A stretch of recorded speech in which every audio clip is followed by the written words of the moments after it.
Hola, ¿qué tal amigos de YouTube? Les traigo una nueva creepypasta. Ya es conocida, pero esta es una de las versiones más original. Como dice el título, la creepypasta de SmailDog.jpg. El día que conocí a Merie, un día de verano de 2007, realmente terminé hablando con una puerta. Bueno, más que hablar con una puerta, escuché los sollozos y las plegarias que venían del otro lado de esa puerta.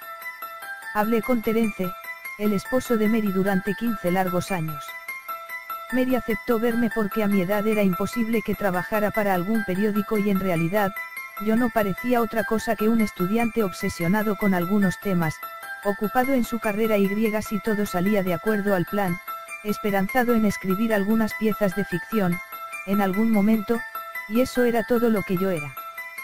Obtuve la dirección de su casa y acordé visitarlos en un fin de semana en el que yo estaría en Chicago visitando a una tía. Terence me recibió. Mary se había encerrado en su habitación. Acampamos junto a la puerta durante media hora. Terence intentó calmarla, convencerla de que saliera, pero fue inútil. Me entretuve tomando notas desde el banquillo en el que el marido me instaló. No quise dar la entrevista por perdida y traté de escuchar la discusión, captar algún dato. No logré entender mucho de lo que Mary dijo, estaba histérica y no paraba de repetir algunas cosas sobre sus pesadillas. Tras varios intentos, Terence tiró la toalla y se disculpó conmigo. Abandoné la casa un tanto desanimado, pero logré convencerme de que aquello no era para tanto. Después de todo, esto era un pasatiempo y nada más. Además, si Mary nunca lograba salir de su cuarto, tenía que haber alguien más. Mary era la administradora de un pequeño foro electrónico de anuncios, un BBS, con base en Chicago, en 1992, cuando tropezó con Smile.jpg y su vida cambió para siempre. Tenía apenas 5 meses de casada cuando pasó a formar parte de los 400 usuarios que, se estima, abrieron el hipervínculo. Ella, sin embargo, es la única que ha hablado abiertamente sobre la experiencia. El resto han permanecido en el anonimato o quizá han muerto. Fue en 2005, cuando apenas cursaba la preparatoria, que Smile.jpg atrajo mi atención por mi creciente interés en los fenómenos surgidos en Internet. Mary solía ser la víctima que se citaba para darle credibilidad a un fenómeno que también llegó a denominarse como SmileDog. Lo que más me atraía era el absoluto silencio en Internet sobre la cuestión. La gente familiarizada con los rumores y dispuesta a hablar sobre ellos los consideraba apenas un hoax, pues incluso dedicando algunas horas a la tarea, es imposible encontrar la imagen. Ciertamente, existen muchas fotos manipuladas con la finalidad de hacerse pasar por la original y es eso lo que uno va a encontrar en los primeros intentos con cualquier buscador. A la imagen original se le atribuyen efectos colaterales muy significativos, ansiedad aguda, delirio y en algunos casos, epilepsia. Creo que ese es el principal motivo de que el archivo sea apenas una sombra, un fantasma que suele mencionarse de vez en cuando. La censura del tópico se apoya en el escepticismo o en el miedo. Ni Smile.jpg, ni SmileDog son mencionados en Wikipedia, aunque virales más escandalosos como Gatse, Elo.jpg, o 2Girls1Cap, cuentan con su propia entrada. Asimismo, cualquier intento de subir una contribución referente a Smile.jpg, es sistemáticamente eliminada por cualquiera de los múltiples administradores de la enciclopedia en línea. Al parecer, ya se hablaba de Smile.jpg en los remotos tiempos de Usenet, e incluso existe una historia muy persistente sobre un hacker que en 2002, inundó los foros de sátira y humor de Something Awful con la imagen, volviendo epilépticos a casi la mitad de su público. Se cuenta también, que para finales de la década de los 90, una cadena circuló vía email con el asunto: sonríe, Dios te ama. Sin importar los altos márgenes de exposición que estos eventos supondrían, pocas personas admiten haber tenido contacto con el archivo y hasta ahora, ninguna página o vínculo convincente ha sido descubierto. Aquellos que claman haber visto Smile.jpg, suelen alardear agregando que en el momento en que lo vieron estaban muy ocupados como para guardar una copia en su disco duro. De cualquier modo, las descripciones de las presumibles víctimas suelen tener algunos puntos de coincidencia. Un perro, cuando se especifica su raza, un husky siberiano, iluminado por el flash de la cámara en una habitación en penumbras. El único detalle que se distingue en la imagen es una mano que surge desde la penumbra y usualmente, no parece hacer nada más que posar, hacia el margen izquierdo. Por supuesto, el enfoque de la imagen es el perro, o la criatura similar a un perro, como también suelen llamarlo. El animal muestra una par de filas de enormes, blancos y afilados dientes, con un gesto que casi parece humano. Se suele agregar que la imagen se ha quedado dentro de la cabeza del espectador y que conforme se repite, vuelve en momentos de distracción durante el día, esta va envolviendo la mente, hasta el punto en el que la imposibilidad de pensar en otra cosa se confunde con la sensación de no poder mirar hacia otra parte y la imagen comienza a despertar impresiones en los otros sentidos. Estos, por llamarlos así, episodios, parecen estar relacionados con los diagnósticos de epilepsia y también con la aparición de pesadillas, nítidas y paulatinamente más inquietantes.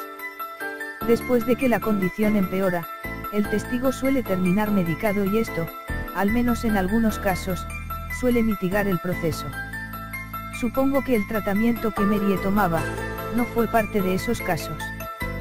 Después de regresar de Chicago, me dediqué a enviar mensajes de solicitud a varios grupos de noticias, foros, sitios y listas de correo, esperando encontrar el nombre de algún supuesto testigo de Smile.jpg que sintiese la necesidad de dar su testimonio. Pasó demasiado tiempo sin ninguna respuesta y en algún momento, mi curiosidad comenzó a apagarse, me encontraba camino a exámenes finales. Mary me envió un mail, a principios de marzo de 2008. Para jaml@.com. de enerma@.net. Asunto: la entrevista del año pasado. Todavía tengo mucha vergüenza por el modo como te traté cuando me visitaste. Espero comprendas que no tuviste nada que ver con esto, fue por mis problemas. Creo que hubiera podido ser más amable y espero que me perdones. Tenía mucho miedo. Me siento acosada. He vivido así durante 15 años. El perro viene a mí en mis sueños, cada noche. Sé que parece mentira, pero es cierto. Hay algo, un color, algo que hace que las pesadillas que tengo no se parezcan a ningún sueño que hubiera tenido antes. Ya no recuerdo tanto los sueños que tuve antes. En mis sueños, nunca me muevo. Nunca hablo. Simplemente estoy mirando la escena de esa foto horrible, veo la mano, veo el perro y el perro habla. He pensado qué hacer durante mucho tiempo, he tenido mucho tiempo para pensarlo. Me imagino que se lo hubiera podido enseñar a algún compañero, a algún extraño, incluso a Terence, aunque la idea no me gustara. Cada noche durante 15 años, Smile Dog ha venido a mis sueños y me ha exigido que difunda la palabra y entonces, si el perro cumple con su palabra, me dejará en paz. Lo que me detiene es pensar en lo que haría si me miente y si no la cumple. Y si todo se pone peor después de que lo obedezca, ¿entonces qué? Así que nunca le he hecho caso. Durante 15 años mantuve el disquete escondido entre mis cosas. Todas las noches viene y me exige que difunda su palabra. Pero yo he aguantado. Muchos de mis amigos del foro, los que vieron el archivo, dejaron de postear y luego se mataron. Otros simplemente desaparecieron y no supe más de ellos. Son los que más me preocupan que decidieron. Le hicieron caso. Perdóname, pero cuando hablaste con mi esposo y acordaron una cita yo sentía que al fin me iba a volver loca. Había decidido darte el disquete. Ya no me importaba si el perro estaba mintiendo o no, quería que todo terminara, como fuera. Tú eres un extraño, alguien de quien no tengo idea de su vida y con la que no me siento obligada a nada. Por eso pensé que sería más fácil, dártelo para tu investigación y que no me importara que fuera a pasar contigo. Pero antes de que llegaras me seis en el espejo y me di cuenta de lo que estaba haciendo, estaba a punto de arruinar tu vida para siempre. No pude soportarlo, todavía no puedo. Tengo mucha vergüenza de lo que estuve a punto de hacerte y todo lo que espero es que esta advertencia haga que recapacites y dejes de buscar el archivo. Porque puede que te encuentres con alguien más débil o más inconsciente y no dude en obedecer sus palabras, las palabras. Todavía estás a tiempo de detenerte. Sinceramente, Marie. Terence me llamó unos días después, estaba en la ciudad y quería verme, lo cité en un café. Mary se había suicidado. Después de cremarla, había decidido revisar sus cosas, sus cuentas de correo y su ordenador.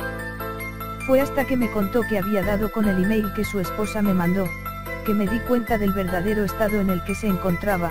Era poco lo que quedaba del carácter afable y seguro con el que me había encontrado el año pasado.